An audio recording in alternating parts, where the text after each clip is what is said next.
Salut tout le monde, ici Gibedon pour une autre vidéo sur lastepoch. Là, c'est la patch note. Là, il y a une patch overview et tout. On va regarder ça. So, let's go. Welcome back, travelers. I'm Judd Kobler, founder of 11th Hour Games and game director for Last Epoch.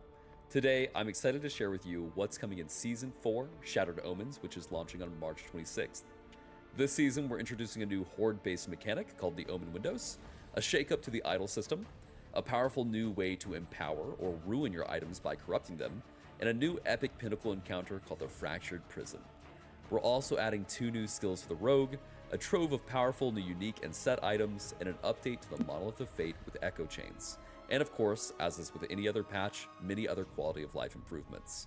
Let's dive into what's waiting for you in Season 4, Shattered Omens. The Void's reach extends further than ever before. While journeying through Eterra, you will now encounter Omen Windows, which spawn a relentless new threat from the very shadow of Oblivion. Omens are servants of Oribus, who work to overwhelm you by buffing their allies and casting dangerous spells, all while being temporarily invulnerable.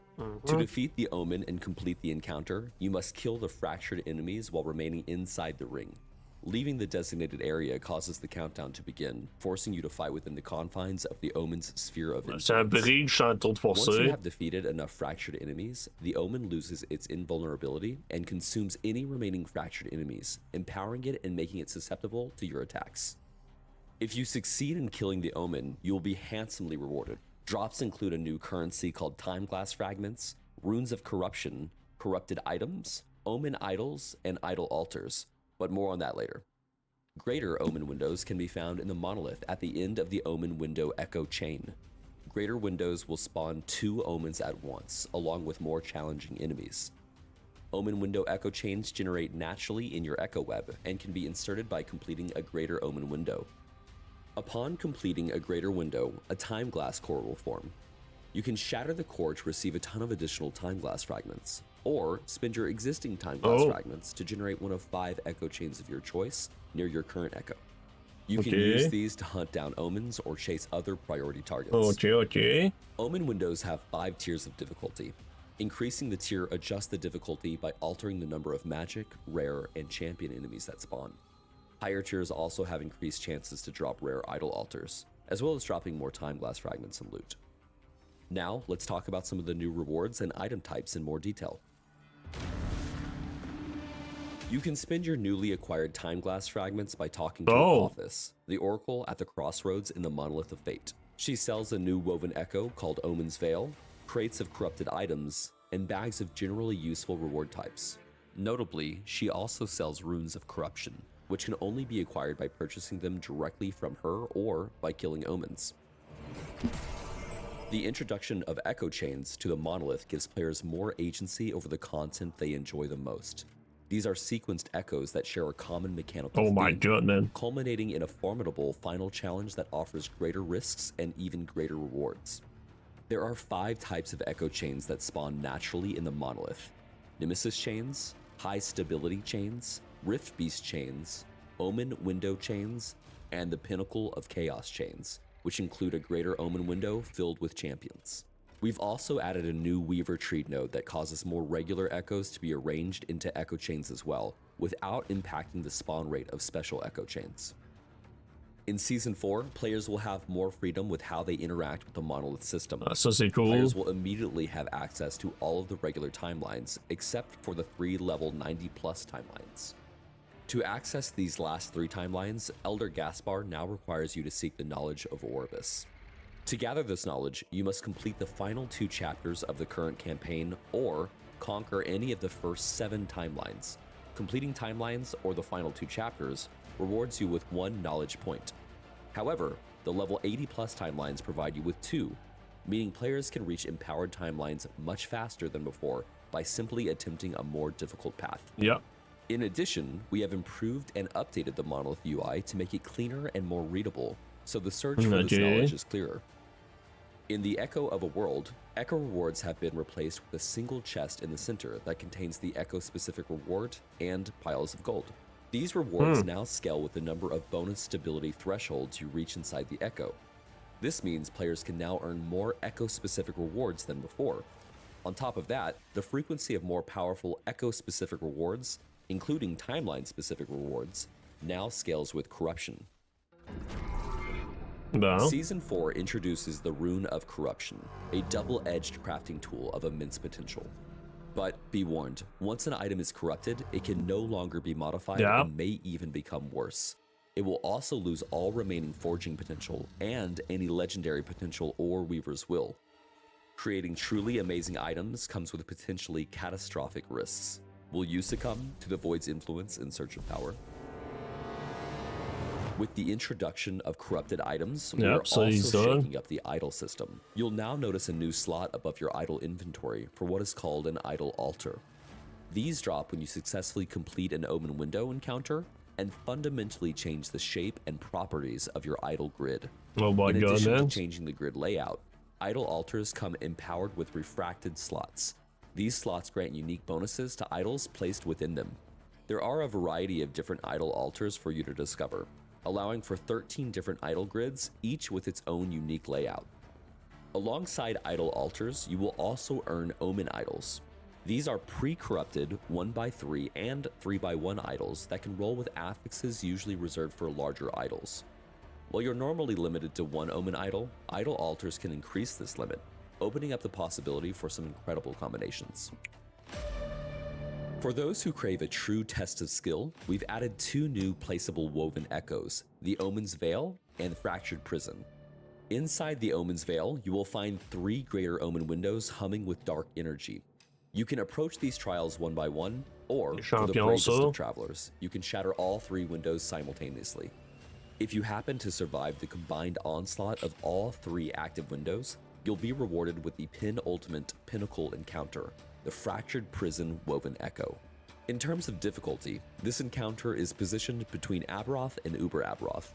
Once you reach a corruption threshold of 400 on any empowered timeline, you can begin to place the Fractured Prison Woven Echo. It's a grueling gauntlet designed to test your build's strength and mastery of the Omen's mechanic. We're looking forward to seeing who can conquer this intense and epic encounter.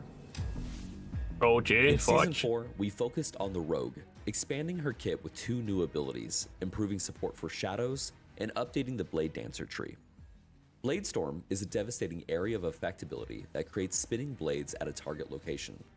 Blade Storm was previously a very popular sub-skill of Il y en a fait qui disent pas qu'ils ont updaté un peu le AI. Blades that we felt deserved to be its own skill entirely. Umbral Blades has gotten some cool new updates, so make sure to check those out too. But for now, let's take a look at just a few of the key nodes in Bladestorm. Alloy animation allows multiple blade storms to hit the same target and grant them significantly more movement speed, offering a playstyle where you can sit back and let your blade storms chase enemies down for you. Blade detonation is a particularly explosive one. When 2 blades collide, they detonate in a powerful AoE boom. Next up is Shadow Rend, a powerful new skill with a slight wind-up, which creates a shadow performing a repeat of your attack. Unlike most other shadow-generating abilities, Shadow Rend can be used with both melee weapons or bows. We're looking forward to seeing the creative ways players take advantage of the skill's shadow-generating capabilities and strong damage output. Night's Approach causes the shadows to move instead of you, while Betrayal of Flesh allows them to choose their own targets, allowing you to send shadows to assassinate enemies for you. Shadow Massacre causes existing shadows to use Shadow Cascade or Multi-Shot, an Oh ben, bon, le monde dit que POE est déjà mort en même pas 3 jours. So. Oh ben bon. Mais là il booste en plus le monolith, speed pis tout, ça veut dire déjà que il n'y a pas assez de contenu pour certaines personnes, il va y avoir encore pas beaucoup moins de contenu pour du monde. Ending Twilight grants a chance for those shadows to be resummoned, allowing them to imitate another ability. Alternatively, you can use Hidden Strength to consume your shadows to empower Shadow Rend even further. In addition to these new skills, we've also made updates to the Blade Dancer's passive tree. The flow and perfection paths have been condensed to provide more power for less investment. Nodes like Veil of the Night now also include support for throwing builds, and new nodes added to the tree include defensive options like Grit, and the apex node from mastered form. We've also updated the passive tree and skills for Spellblade. The new mastery bonus grants a percentage of added melee damage on weapons as added. Yes, ça. Qu'est-ce que tu fais, Kat? Ça, c'est un petit peu. Yeah. Le premier site, c'est de la merde. Le deuxième, il est cool. Parce que le premier, il était meilleur. C'était mana par ward, toujours dans le genre. Là, c'est juste ward si tu hits un ennemi. Et si tu hits des ennemis, c'est comme 12 wards, là. C'est un petit peu bon tard. Le 40 de. Melee en spell, c'est quand même intéressant. Ça le rend vraiment plus spellblade que juste melee. Spell damage to improve support for triggered spells as a damage source. The updated Flame Drinker and new Blade Conduit nodes in the passive tree offer new ways of recovering mana. Incinerating Aura's new threshold bonus allows Fire Aura to deal considerably more damage than before. We've added new ways to trigger spells. Shatter Strike can now trigger Glacier, Flame Reeve can trigger Fireball and Lightning Blast, and Mana Strike can trigger Static Orb. There are many more changes to Spellblade and Rogue skills. You'll find the full details in the patch notes. Shatter Strike, quelque As chose, usual, moi, que je we've ferais. also implemented a wide set of balance changes and bug fixes to all classes and skills.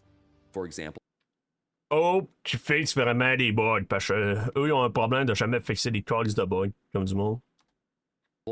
Acolytes, your skeleton archers can now permanently have cold or fire arrows instead of relying on a cooldown.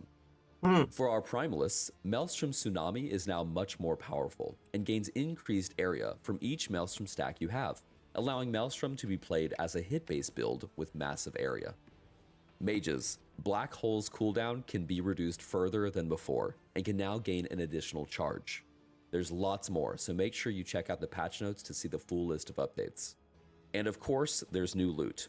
We're adding 9 new powerful uniques and Certains de leurs uniques et sets sont intéressants. Il y a un set, là, carrément, c'est le B-Master.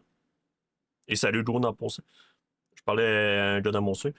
Et c'est carrément le B-Master. T'as carrément full B, ça, c'est fucking colon, là. Moi, c'est plus le B que je pourrais jouer full lightning, là. Vraiment full lightning, avec des skills lightning, ça serait cool. 15 new set items, and we've buffed many underperforming uniques. We felt it was important to continue to expand and utilize set items to create interesting playstyles and interactions. We've been hard at work on continuing to improve the feel of combat in Last Epoch. We've overhauled the majority of Primalist animations, tackling everything from idle and run animations to individual abilities. We've updated our core animation tech, allowing us to improve the quality of individual animations.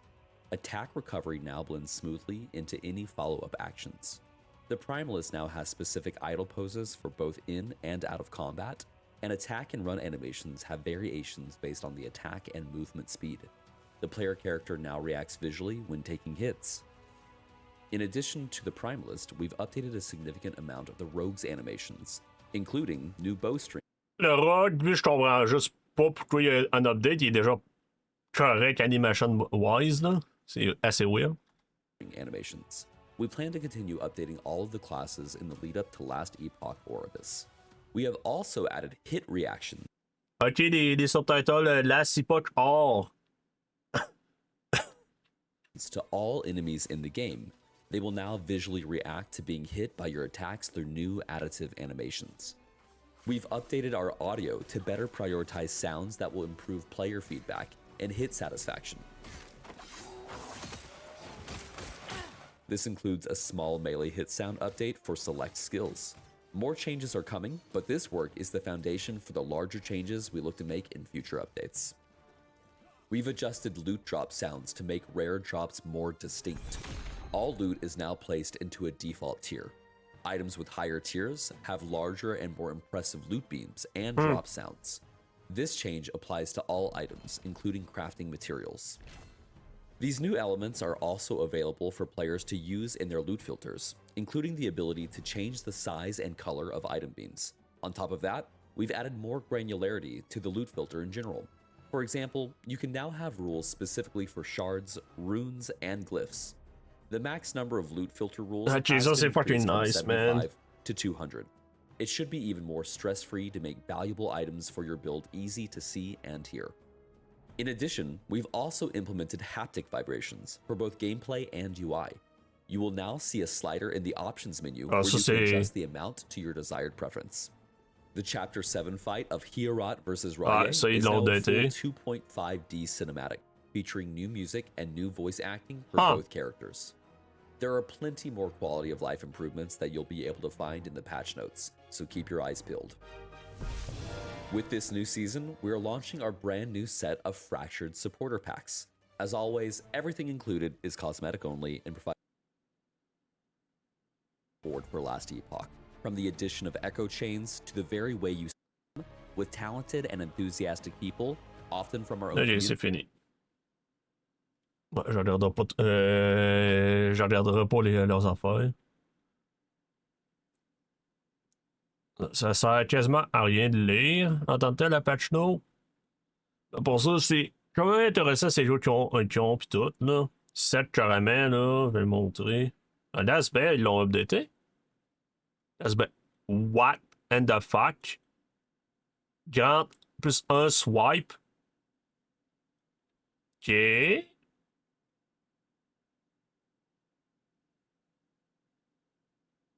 Ah, ça c'est worth it parce que le monde y en voulait. C'est ça. Mais juste à updater pour une cinématique, meilleure cinématique, là. White Cry.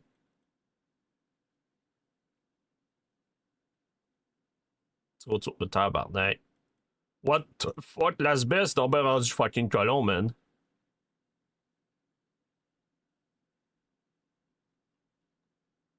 Ok. Ok.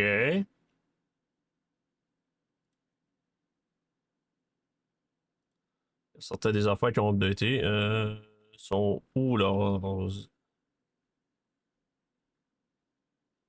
unités de plus, eux? C'est ce que je veux checker.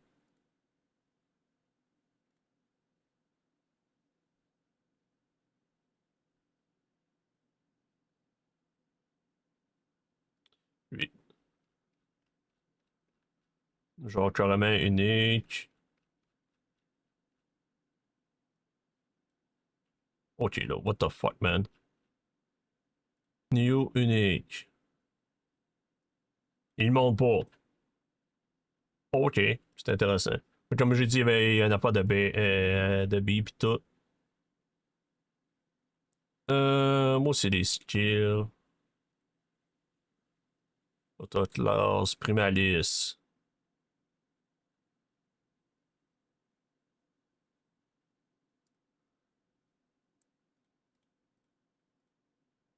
Grand châtiment, grand. 60% de less. Pour moi, Jazz by Obey. Comme 50, ça lui perdu 10%. Perdu 10% de damage.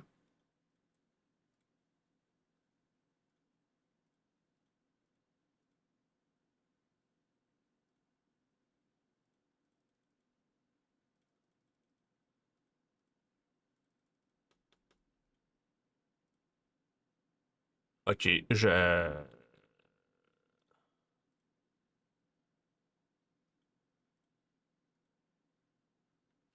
ok, c'est 100% un problème avec leur callus de site, ça, là. Désolé, là.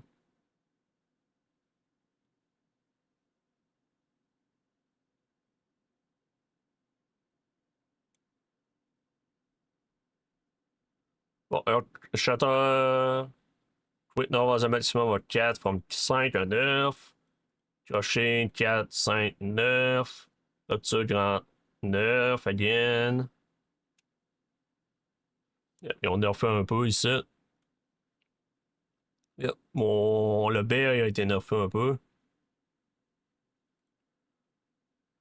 Mais performance un shadow, mousse, nanana. Fixer memory leak. Yep, je savais, le I, il avait changé.